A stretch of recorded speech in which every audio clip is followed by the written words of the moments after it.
Hill when Michael Zahavi stormed the House of Commons with a gun. Security camera video shows that he was shot at least once before his final confrontation with Sergeant of Arms Kelly Vickers. Evan Solomon has more on what happened inside those hallways.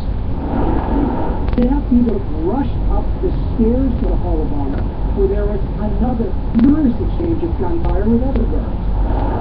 It is in this exchange that sources say Zahavi was shot at least once, but that didn't stop him. Sources tell me that he was injured as he ran down to the end of the Hall of Honor, where he then tucked himself behind a pillar. Though now wounded, Zahavi was still holding his gun, and he was still dangerous. The Sergeant at Arms, Kevin Vickers, stood on the other side of the pillar from Zahavi, and we can clearly hear Zahavi fire his final shot. That's followed by shots from Kevin Vickers and then the other guards who killed Zahavi. And while the RCMP won't release that video from inside Parliament, they now also backed away from a promise to release another video. The video Zahavi made before the shooting. The CBC's Evan Solomon.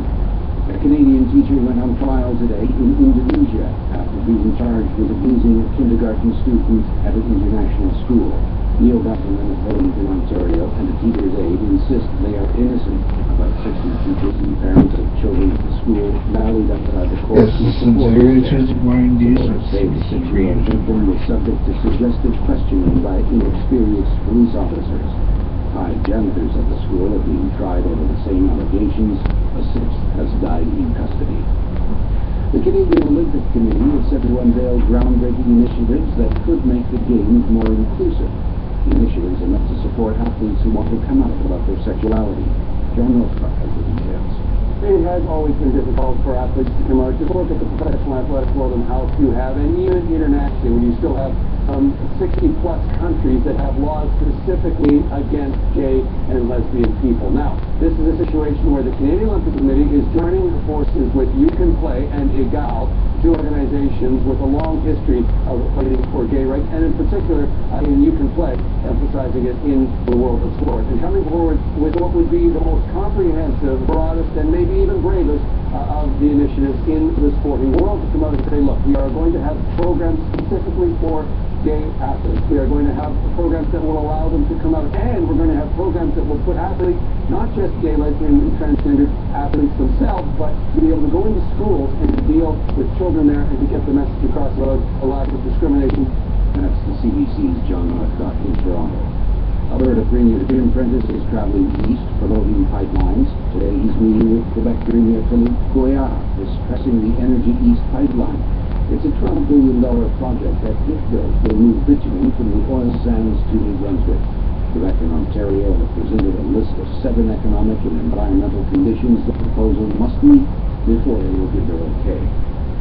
Sony Pictures is investigating a major attack on its computer systems that resulted in 5 unreleased films put on the internet for anyone to see. Blame is being leveled at North Korea, which is angry with Sony over its movie The Interview, which is about a plot to kill leader Kim Jong-un. Chester Wisniewski is an internet security expert with Soros Canada. We don't really have much of a clue, to be honest, as to what the sophistication of the malware coming out of North Korea are, but that's the thing to the internet in a way. We're all equal-footing now. There really aren't any superpowers anymore. If you've got computers and smart people, anybody can attack anyone.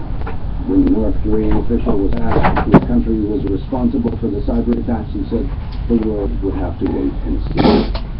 And that's news to this hour. We broadcast live and podcast at our website at bbcnews.ca. You can also hear us on Sirius XM Radio Channel 169. I'm Dan Carpenchuk.